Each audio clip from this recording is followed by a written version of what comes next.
my session. Everyone is hackable. How long will it take you to notice? I'm Shira, I'm from Checkpoint, and I'm here to share with you some of my best practices about what not to do and what you should be doing to detect security incidents as fast as possible so that they don't cause you as much damage as they cause other people. But before we get started, we don't know each other very well. You need to know that I'm a very competitive person, and I would like to have a small contest with you. Please go to your Twitter and check out the Checkpoint Twitter page. We're going to have a small tweeting competition together. Please tweet your biggest cloud security headache using only a GIF. You can check out, I already tweeted my security headache. So please like it, because I like to win competitions. But those of you who will get the most like on their GIF are going to get some really awesome gifts from my friend Jonathan here. So please take yourself a minute, think about your biggest cloud security headache, tweet it on our thread, and make your friends like your post, and maybe you're going to win a prize. So think about it for a second, tweet something. I see some of you are working on it. Some of you are not. Maybe you don't have a Twitter. It's a good time to download it. It's very useful for security people. A lot of news are going on over there. OK, use our hashtag, cloud security headache. And I'll get started. You go ahead and tweet and also like my post, please. And we'll check it out later. So here's a bunch of logos that you're probably familiar with, a lot of companies that you're probably using their services. The common thing for all of these companies is that in the last couple of years, they have all been hacked, and their data was leaked. That means that if you're a user of one of these companies, your personal data is out there on the internet and is no longer private. I could have put a lot more companies, but I didn't have enough place on the slide. But there are a lot of other companies who did not make it to the slide because they do not know they've been hacked, or they do not know they're being hacked as we speak. There are also a few companies that are being hacked not for the sake of their data, but this is a whole different topic that we can talk about.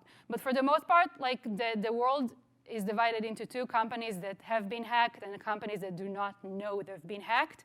And I hope that you're not in neither one, but for the most part, you probably are. But let's talk about the cloud and why is cloud security such a big challenge for us. The average enterprise has between 70 and 80 different security solutions. So for some reason, we keep on buying more and more security products, but we don't feel any more safe. We buy another product, but we don't feel safe, so we buy another one that's going to do something a little different, but we still don't feel safe. We're going to talk about why is that.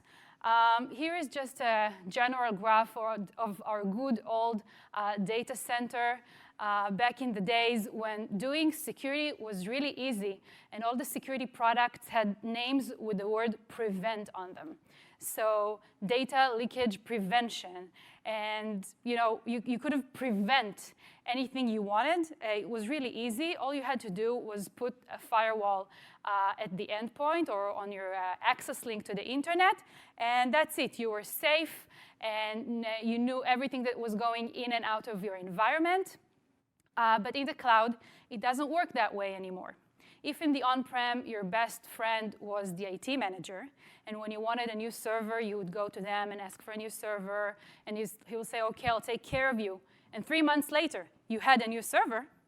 Well, today in the cloud, every dev team has their own cloud account, and they can spin up in a minute any type of asset that they want. And for some reason, they're also in charge of the security of their assets. Problem is that our dev teams really care only about the next feature and not about the security of their environment. So they just spin up whichever asset they want, not caring about leaving it widely open to the internet. And this is one of the biggest problems that we have in the cloud today.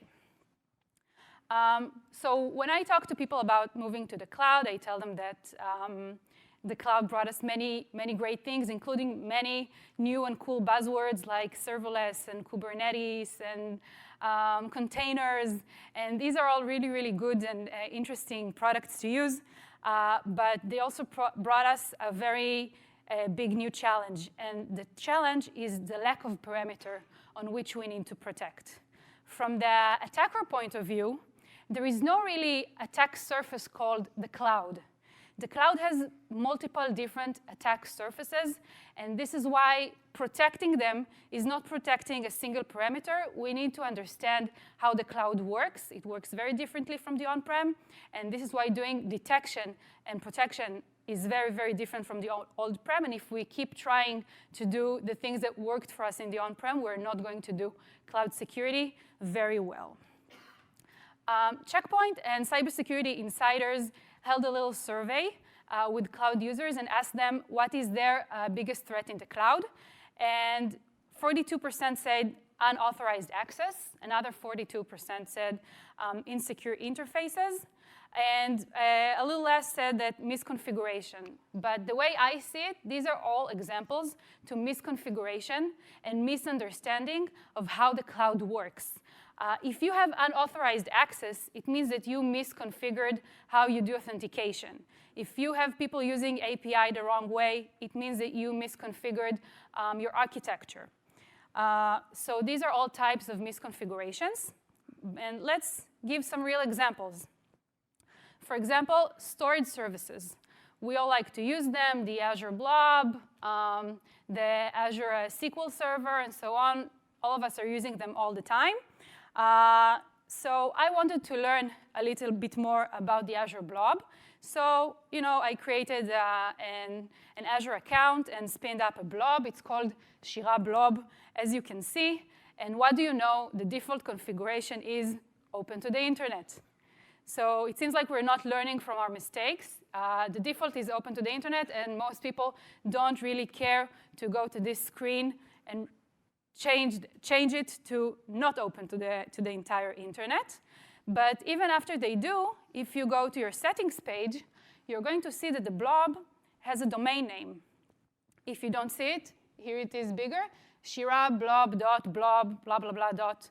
So it means that it's very, very easy to find my blob. You don't have to be very smart. So finding other people's blob is also very easy. And if you go to GitHub, you're going to find a lot of code examples to do enumeration and find blobs that are open to the internet for research purposes only. But you're welcome to go to GitHub and look for the favorite script. You don't have to write it yourself. It's really out there. But I know what you're thinking. It's not going to happen to me because I don't give my blob such a funny name like Shira Blob. I give it a very meaningful and unique name that only I give to blobs. So there is a really nice guy named Jan Masaryk. You can also find his GitHub repository on the link here. And he ran a research on the Azure blobs and found the most common words that are in the Azure blob names. So they're all very, very original, like images, media, data, assets, files. So everyone are basically using the same names in their blobs, and we keep on making the same mistakes over and over and over again. It's not a big surprise. You can check out his research in his GitHub. Next problem I want to talk about is the access control, or IAM, or Active Directory, which is basically what we use to grant access to third parties, to other users, to other resources.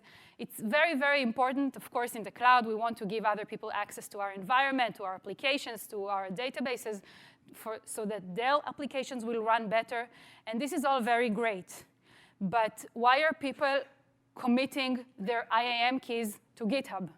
I don't know why are they doing that. I don't know why do they put hard-coded passwords and credentials in their code.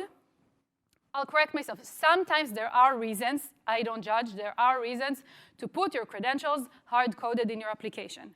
But why should people leave the credentials to the entire AWS account or to all of their blobs instead of just giving credentials to the relevant blob that is relevant to that specific application?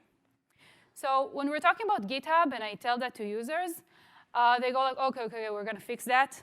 And they forget that this is a repository. And I can still go to older versions and still see their keys.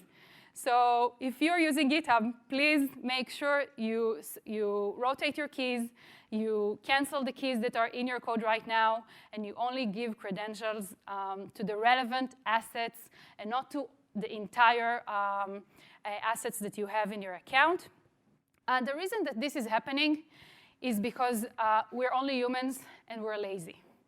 We don't like to have many different roles for many different assets. I learned it myself, again, when I spinned my assets and wanted to give them credentials. So when I wanted to do that, usually the easiest thing for me is to choose the default, or to choose the first thing that I see in the search bar, or to use the last thing I used before. The last role I used last time I spinned up a blob. And this is exactly the mistakes that our developers are doing.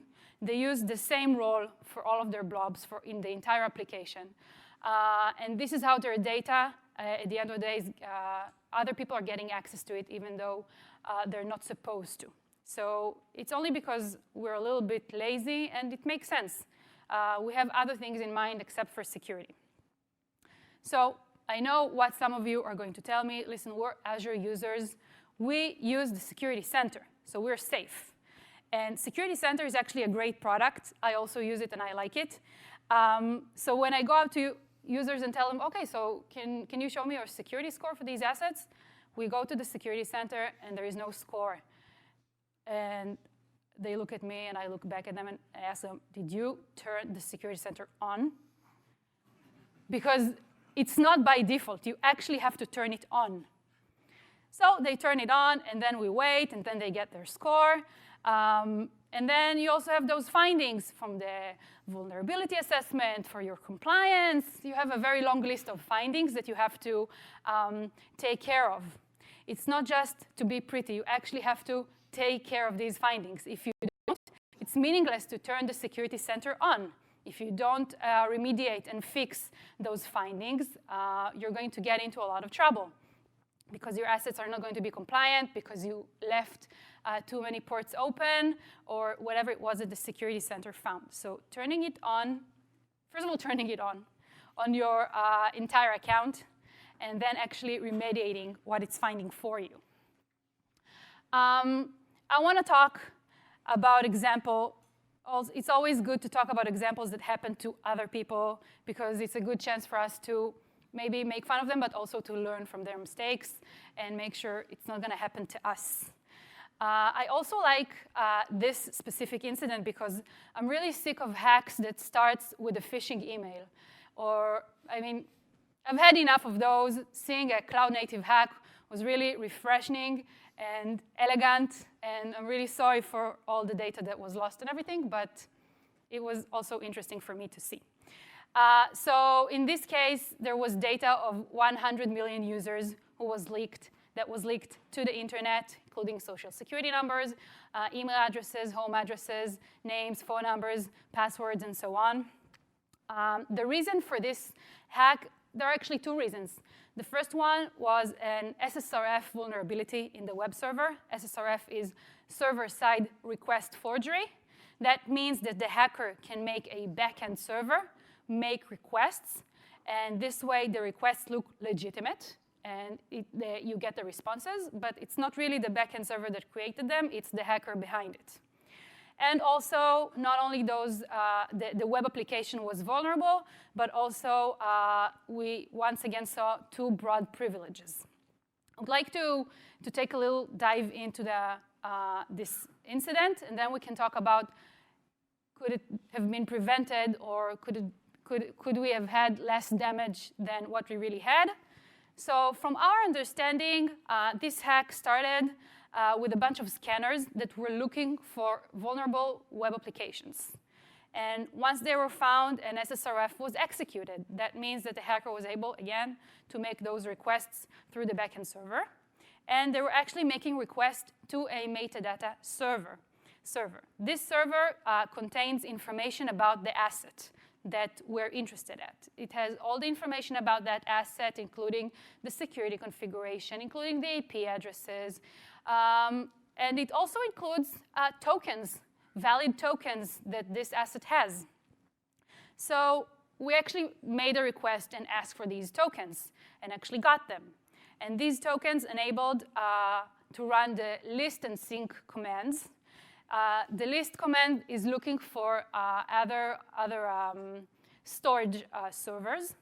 And the sync downloads everything on that server. Now, if the role had access to one storage server, then the victim could have lost data from one server. But in this case, that token was able to list and sync all the storage servers on that account. That means that a lot of data was stolen, and it was very, very unnecessary for this to happen. And if that's not enough, this token also had permissions to spin up and run code in that account. That means that the hacker was able to run crypto miners and make some little extra pocket money.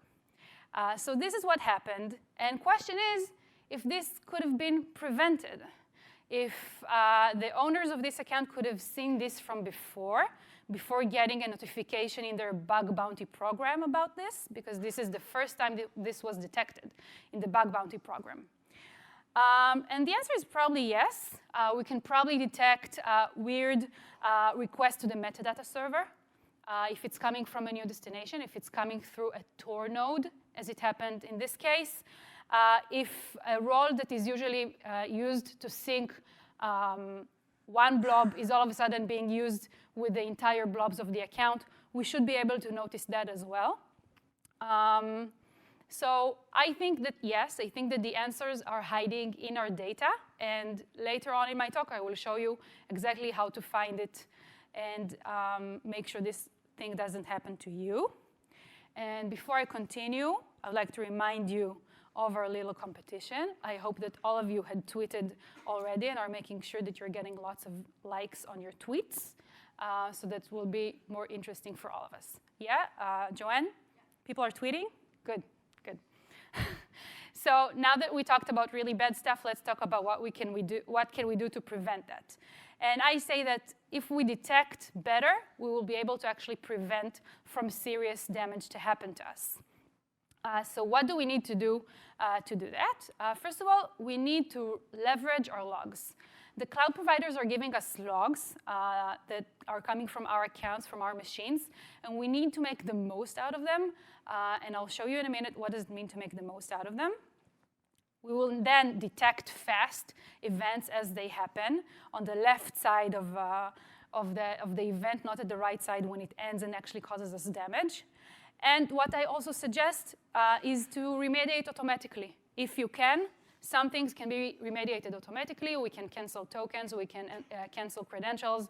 We can cancel users. We can spin down machines and so on. So there are some things we can definitely do automatically.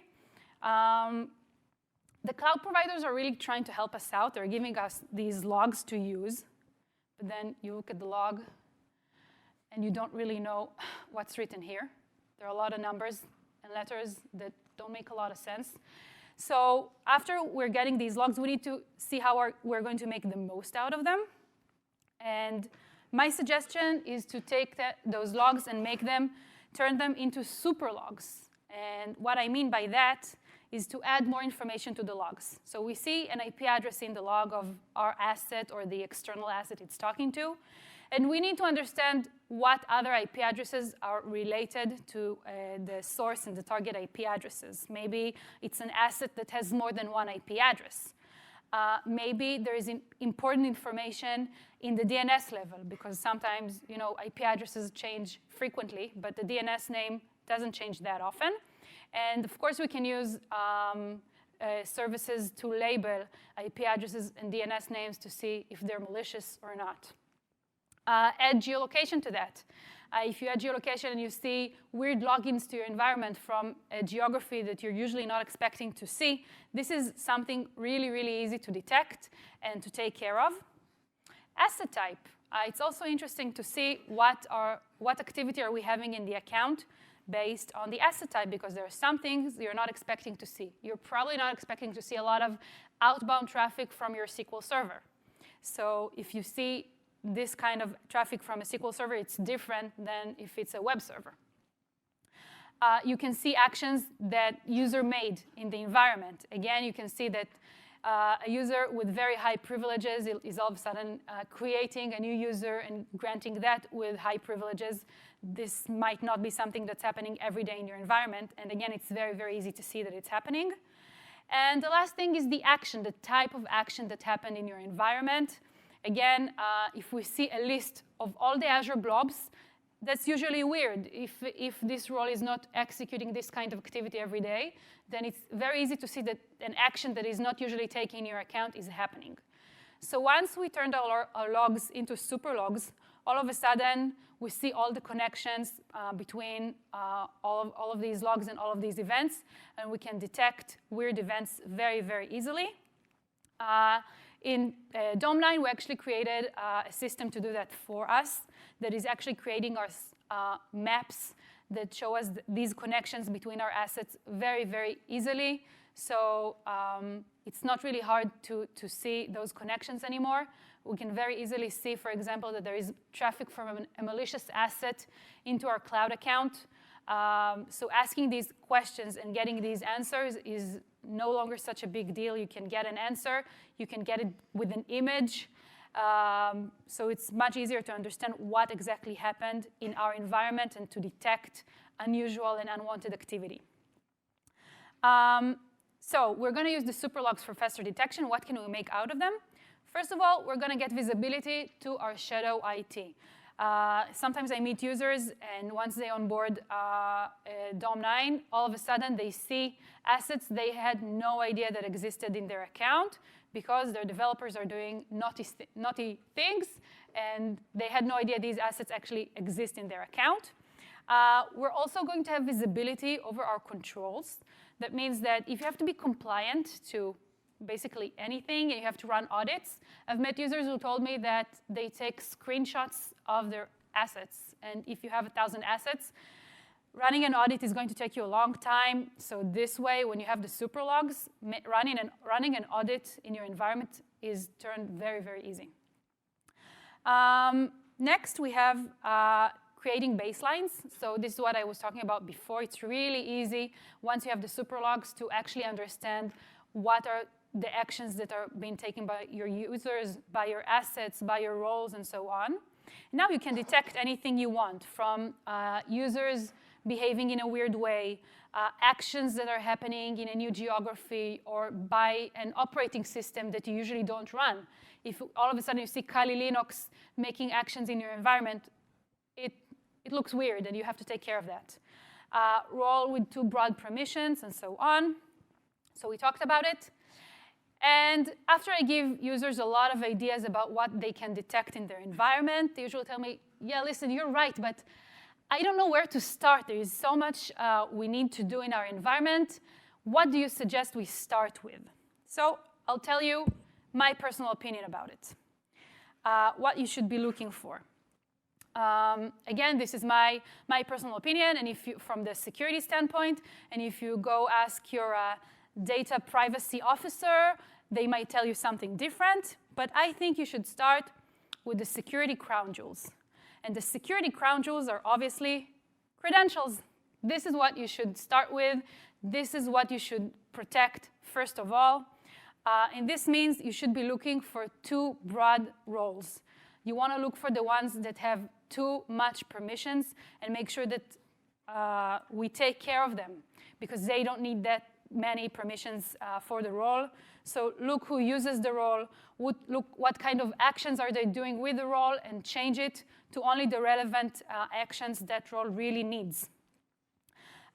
You're going to be able to find weird actions that from the network level. For example, if some actions are being taken from a Tor node, if all of a sudden keys are generated by a user who is using a Tor node, this looks weird, and you can take care of it right away. If all of a sudden a user is using a different kind of operating system from the one it's usually using. Maybe they updated it, but maybe they didn't, and this is something very much worth checking. Of course, any action that is being taken with the root user, you should take care of, and you should not be using the root user ever. So let's sum up everything that we talked about today. First of all, everyone is hackable. It's only a matter of time until it's going to happen to us. So please make sure you take the relevant precautions and protect your crown jewel in your organization. Detection and contamination time. According to the last IBM research, the cost of data breach, the average time is 279 days. This is a long time. It's a long time to cause damage in your environment. And you want to reduce that. You want to react as soon as possible. You don't want this to take you almost a year to react to that. And the last thing is the logs. They're going to help you and prevent you from very, very massive damage. So you want to use them, and you want to do all the things I've talked about before, to use the log, to look for anomalies, to prioritize what to work on first. Make sure you know that, because usually your security team has a very long list of tickets of events they have to take care of. So prioritize what you want to handle first with, and automate if possible. And before we say goodbye, I just wanted to remind you, who here is still using Windows 7? I'm seeing some hands. I'm not happy about it.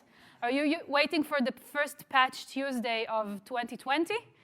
Because I want to meet you after. Please update. I mean, come on, it's coming to end of life, end of support, and you should do that. You should also come visit me in booth 1013 to hear more about how we do detection in the cloud and how you can detect bad stuff in your account very easily and then remediate it. And let's hear who are the winners of the tweet competition.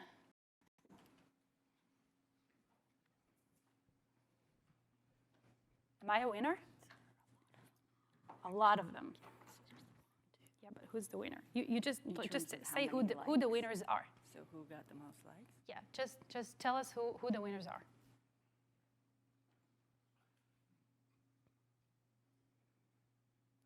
Or I'll just choose the funniest. So there's six. This is you, though. 6 is me. Good. So there's a tie. There's 2 that have 2 likes, and then there's like 8 with 1 like. That's too much information. Too many people here. Who has the 9 likes? Wow, so many tweets. Wow, you guys are awesome. Middle TNISSA.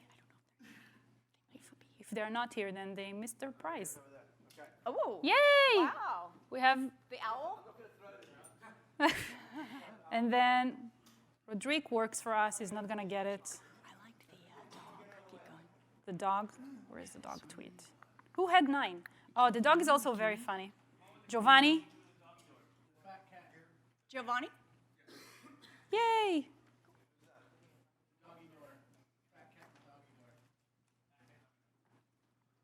Very cool. And, oh, that's me. So many people tweeted here. Yeah. Wow. So many good stuff. Who are the rest of the winners? So many people here. I don't know who else. I think those are the 2. Right? No, but we have more prizes to give away. More prizes? Okay. Mike. Okay. Should we do a clap? This guy has 9. So, Mark, you got 9, and Gil. Thank you guys so much for coming to the session. Yeah, we'll just tweet you back and give you your prizes. Thank you so much for coming.